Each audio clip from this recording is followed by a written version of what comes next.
It's the Locked On Podcast Network, your team every day. This episode is brought to you by HP Plus. In a world full of smart devices, isn't it about time your printer got smart too? Now printing is smart with HP Plus, and the HP Smart app is how it all happens. You can print from your phone with just a tap, no matter where you are, even from your garage/home office/yoga studio. Huh, that is smart. HP Plus. Learn more about smart printing at hp.com/smart. You are Locked On Auburn, your daily podcast on the Auburn Tigers. Part of the Locked On Podcast Network, your team every day. Yes, welcome on into Locked On Auburn, your daily Auburn Tigers podcast. I'm your host, Zach Blackerby, and joining me today, as he does every Friday for a Ferg Friday, Justin Ferguson with the Auburn Observer. Man, I haven't talked to you since the season started. It's crazy how quick we just got to get in gear for this thing. Oh yeah, I was telling you before we started recording. My body was not ready for the start of football season the way it is. That first night game, so you have that late Saturday night working. You know, we record early on Sunday morning for our podcast. I'm watching the game for the rest of the day on Sunday to put out the film room out on Monday. Right. And then you got the Harsin press conference on Monday afternoon. And man, on Tuesday I woke up and I was like, I'm tired. I don't feel great. I feel you, man. We've recovered now. We're good. 11 a.m. game against an FCS team. It's good to ease back into things. That's right. And I know a lot of folks don't like 11 o'clock games, but for us, it's amazing. I like them. Best games you can get. Yeah, and I've got to go board op and train some board ops for after the game, our post-game show on ESPN 167. I would much rather do that after an 11 o'clock game than like a 6 o'clock game. So, and my wife would rather me do that as well. So, 100%. I mean, everybody wins except for fans, but you know, at least we can act like we're the most important people here. Yeah, we can act like it. It's not true, but we can act like it. It's not true at all. But so watching that game, they look better than I thought. That seems to be kind of the consensus across folks. I mean, purposely giving you a broad question here. How do you think they looked? I was really impressed with how clean the game was. Now, I wrote about this in the mailbag on Friday. There was nothing about the results that necessarily blew me away. Like, it was good. It was really, really good in some areas. But, like, Akron's horrible. And, like, they're going to be one of the worst teams in the country this year on both sides of the ball. Yeah. So Auburn did what a team with Auburn's talent level should do against a team with Akron's talent level and size. However, it's just the cleanliness of it was interesting. Hardly any penalties, no turnovers. Seemed like there wasn't really any communication breakdowns, maybe just kind of one or two times where things were a little iffy operations-wise. Week one, game one of a year one can be really challenging in that regard, right? So take away, it doesn't matter who you put on the field. It could be any team, air, it doesn't matter. A lot of the stuff that it's internal for Auburn looked really good. Yeah. And I think it was like, you didn't see guys bust coverages on defense. You didn't see guys seem like they were too far out of position at any point. Guys were running the right routes. Bo Nix knew where to go with them because they were there. All that stuff, I mean, it doesn't matter who you're playing against. That's good stuff. And you go back to week one of the season, how many good football programs, how many Power 5 teams with not first-year coaches either struggled in the first half, took a while to get going, or straight up lost, like in the case of Washington and Montana, to teams they had no business, they should have blown out. Right. So the fact that Auburn did that and the way they did that, I think it shows that I think they might be a little bit more ahead of the curve than we thought they would be at this point, which is a great sign because this first half of the schedule, I think, for Auburn, after week one, maybe looks a little bit more manageable if A, you're ahead of schedule, and B, if LSU and Penn State kind of look like they did on last Saturday. But, of course, there's a lot of improvement to do for every team between week one and week two. Is it an okay mindset, Jay Ferg, to have – you mentioned – I've mentioned it too this week, but the whole – well, everyone else really struggled or lost or kind of stunk it up or just survived. Is that an okay mindset to have, kind of looking at other folks throughout the conference and throughout the country? Or, is Auburn just kind of looking at Auburn and saying, like, nah, what happens outside of here doesn't really matter? I think for Auburn, they view it as, hey, we did everything we were supposed to do in week 1. Let's do it in week 2. Yeah. And if we keep doing that, once the competition steps up, we're going to be more prepared for it. I think for a fan base and externally, you can look at Auburn and say, okay, how did other teams struggle, right? Was it a case of them not being on the same page, breaking new players in, breaking new systems in, or was it just they just kind of got beat Right. or struggled? I think of all the things that have stuff to do with the quality of opponent, right? Auburn played one of the worst teams they could play on Saturday. There's going to be some FCS teams that had really good performances against good teams in week 1 that would probably beat Akron. Sure. So you got to keep that in mind. But how did it work? Like, Auburn was efficient on both sides of the ball. They played well at the line of scrimmage, and it's a completely different system in a different situation. And you know that there's more talent there, but I mean, UCLA blew the doors off of LSU at the line of scrimmage. Right. And like, that shouldn't happen, right? Ever. So you start feeling a little bit more, okay, Penn State played one of the only ranked versus ranked games of the week when they played Wisconsin, right? There were some things that Penn State did well in that game, and there were some things Penn State didn't do so well in that game. There's a lot of things Penn State did not do well in that game. So you can start adjusting, okay, well, if Auburn does what it's supposed to do and you put that into the context of when the competition gets better, you're not going to blow them out. But, like, if you play clean football against some teams that have shown some noticeable weaknesses early, you're in a good spot. Sure.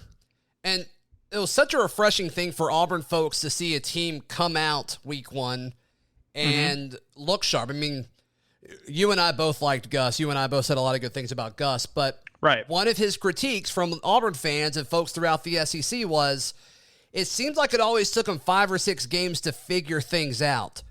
That does not appear to be the case this year. Yeah, the slow starts on offense were a real thing. And look, we will see in 2 weeks how far along this offense really is when they play Penn State. But yeah, they knew what they were doing from the beginning, and they got the balls. Now, it helped that you played the worst defense in FBS. And these guys were running open. And then there were, the offensive line could dominate up front because Akron just did not have nearly enough size to compete with Auburn. However, it seemed like they just knew what they were doing. It was a game plan that was well drilled, well executed. And yes, it wasn't perfect, but you got what you wanted on the ground. Bo Nix had his most efficient day potentially ever as an Auburn quarterback. You saw some new position groups, or some guys at new guys at position groups, and some players step up. And like, that's a really good sign for your offense. I think defensively, we've seen Auburn's defenses be rock solid from game 1 in the past. I think it was the offense this time. They had an identity, and that identity was be balanced, do some of everything, and kind of work the ball to all levels of the field, spread it around, get the ground game going, run downhill. And that'll be repeated this week against Alabama State. They'll take that into Penn State. And from here moving forward, I think you're going to see tweaks. You're going to see changes. You're going to see different guys step up or, kind of move up and down the depth chart. Importance to the offense. You'll see new plays. You'll see new concepts. You'll see new routes and stuff like that. Yep. But they ran their base stuff really, really well in week 1. And that's a great sign because it doesn't look like they're having to try to figure out who they're going to be able to rely on. You're absolutely right. Justin Ferguson, our guest with the Auburn Observer. Today's show brought to you by our friends at Built Bar, the best tasting protein bar on the planet. All their bars very low in calories, very high in protein, and they're delicious. Also, you can get 15% off today. All you have to do is go to built.com, place your order, use promo code LOCKED15, LOCKED15, LOCKED15 for 15% off. That's at built.com. David Harrison here, the Locked On Washington Football Team podcast, celebrating with you a 21 grain salute to a less boring sandwich thanks to Dave's Killer Bread. I don't know about you guys, but when I eat pizza, I eat it for the toppings, not the crust. And when I eat a sandwich, it's for what's inside the bread, not for the bread. But when I throw a sandwich on 21 whole grains and seeds, thin sliced bread from Dave's Killer Bread, it is the epitome of addition by subtraction. That thin sliced bread lets me focus on what's inside the sandwich, but also adds to the sandwich with killer taste, killer texture, killer nutrition, a subtle sweetness, and a seed-coated crust. Dave's Killer Bread is America's #1 organic bread for a reason. It tastes so stinking good. Dave's Killer Bread is made with the highest quality organic and non-GMO ingredients and is power-packed with whole grains, fiber, and protein. Visit daveskillerbread.com to learn more and look for Dave's Killer Bread in the bread aisle of your local grocery store. Justin Ferguson with the Auburn Observer. What all is going on these days with the Observer? We are in season mode, baby. Yeah, I would like to shout out everybody who jumped on board with the week one, year one deal. We are barreling towards 1,000 subscribers now. Awesome, we man. picked up well over 100 last week alone. Yes, and that's that great. That was really cool to see. So appreciate all you guys for joining up there. Yeah, we're in game week, and game weeks are going to be kind of follow the same sort of format moving forward. But here's what you got this week. You got the film room on Monday. Did a story up on Tuesday. It was on the pass rush and TV Moultrie and all the impressive stuff on that side of the ball. Wednesday, we had a story on Alan Flanagan. So keeping an eye on basketball, obviously throughout this offseason.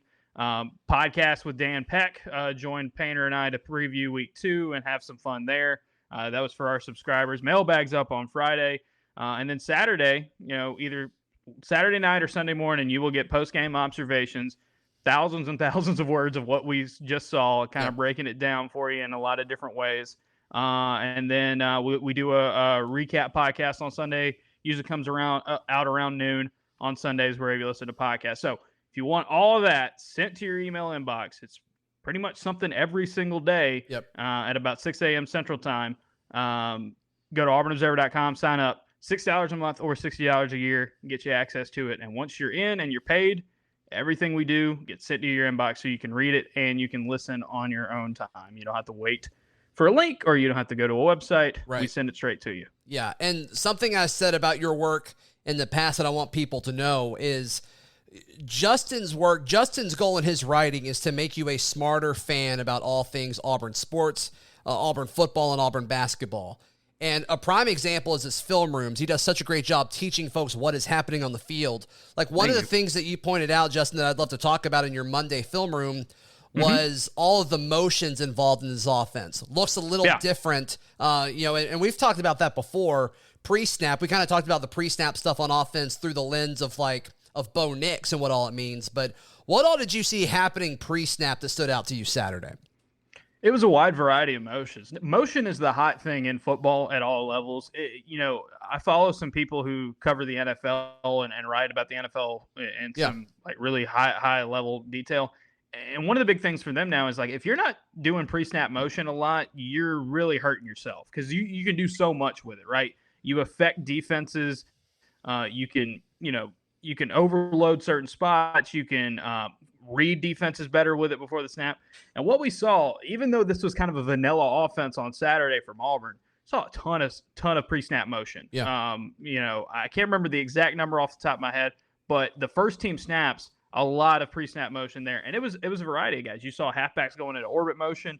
You saw wide receivers going jets or flies. What is orbit motion, Justin, for those who don't know? So orbit motion is the one you probably think of the most when you think of a running back going in motion. They're lined up behind the quarterback at the snap, and then they make like a loop, like a little circle loop, and then go up, in motion. That is called orbit motion. There's fly motion and jet motion. The easiest way they're the same thing, but the easiest way to go with that is jet motion. It gets snapped. The ball gets snapped before they get there. Fly motion, it gets snapped after they get there. You have guys going in and out. Tight ends move around a lot. You saw the 14 personnel play where they shifted the fullback and the tight end to overload one side right before the snap. They do a lot of that. There's a lot of manipulation, a lot of shifts, and it's all designed to get the defense to think, right? The Brian Harsin and Mike Bobo offense, and almost like the Derek Mason defense as well, is designed to make everybody think. And if you have to be prepared for anything, it's going to make it a lot tougher for you to defend it, right? Yep. And so that was the big thing with these pre-snap motions. Everybody got involved. You saw slot receivers, outside receivers, running backs, tight ends, fullbacks, everybody moving around, and that's going to be a key thing moving forward. It was really one of the big calling cards of Brian Harsin's offenses at Boise State from the time he was a head coach and back when he was an offensive coordinator.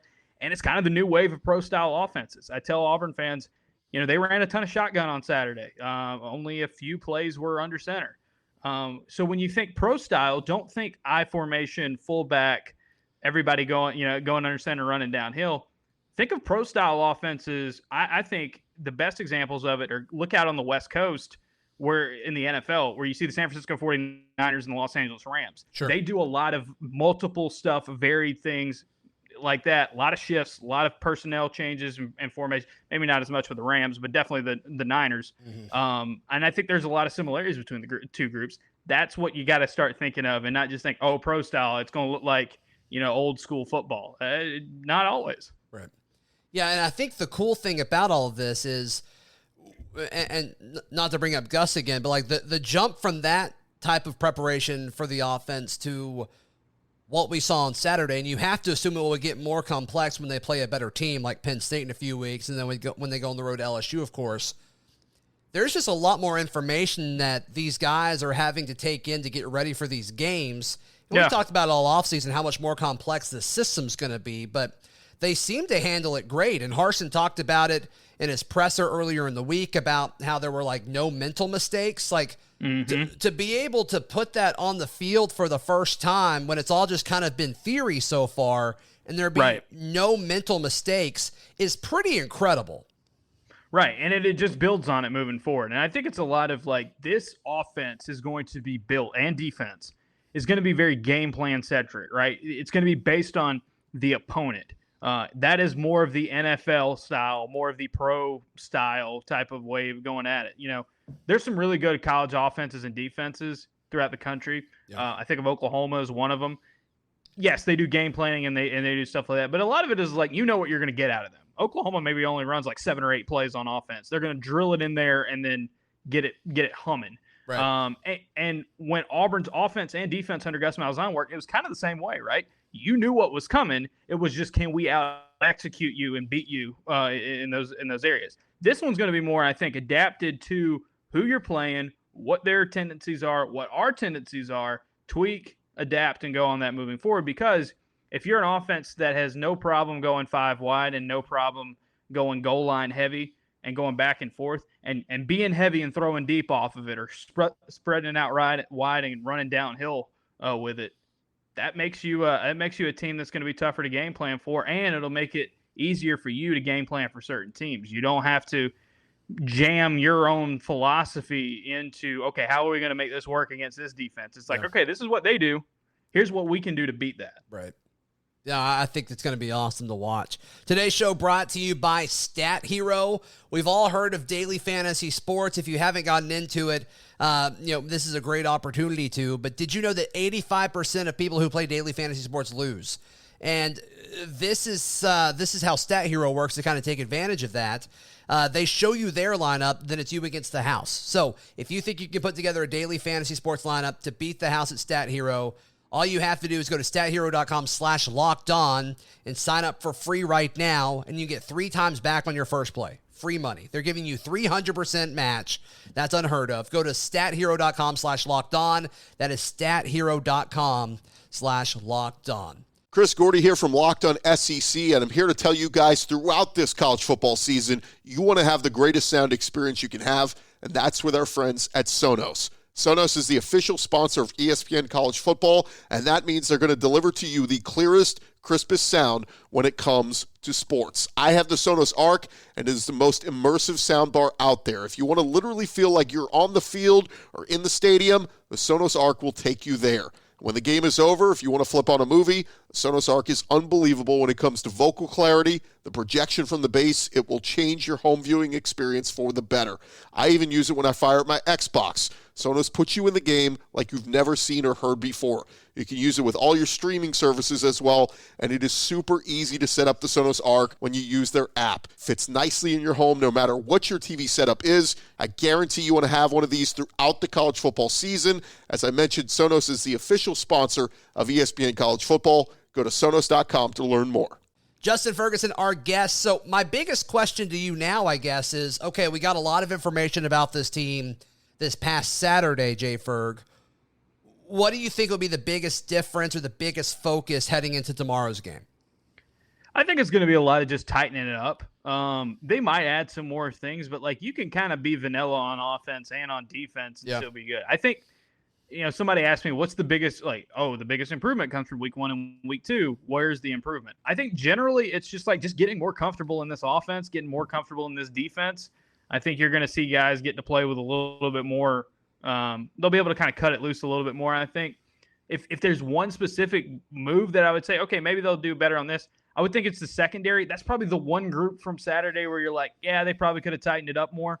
Smoke Monday himself said that after the game on Saturday. And yes, Auburn's going to play a lot of off man. They're going to play a lot of zone. They're going to keep a lot of stuff in front of them. And Akron had they were like, we are not going to throw it deep because if we try to throw it deep, they are going to kill our quarterback. And so when the backup came into the game and Auburn was rotating guys in that defense, he was doing a good job just getting the ball, boom, get it out of his hands. He made a couple of good downfield throws, some things Auburn can tighten up on. They will look better, I think, on pass defense Saturday against Alabama State. We'll see how much of it is just execution or just the way the game flow goes. But yeah, I think this is going to look a lot like game 1, and it's just going to be a matter of just getting more comfortable and locked into this offense. And honestly, I think the improvement may come from getting to play more guys in the second half. They didn't really do that a ton on Saturday, especially on defense. Maybe you're in a better spot to get them in there against Alabama State. Sure. What did you think about you talked about Bo looking great. What did you think about Finley coming in the second half there? Yeah, so Finley, I think it was the thing that I've heard about Finley throughout this offseason is that he's definitely talented. Everybody can see that. He's got a great arm. He's huge. And, there's going to be a time when he's going to be a really good quarterback for this offense. Right now, Bo Nix is more ahead of him in the offense, right? Bo takes a snap, knows where to go with the ball. You could see that on Saturday. Finley is 2 of 5. It was a little tougher for him. It didn't seem like he was quite as quick trigger with it. And we don't know the play calls and the design and what all they were trying to go for with him out there. But, I thought Finley, Harsin said, I thought he made some good decisions out there, made some good throws. Might not have always worked out for him. You go 2 for 5.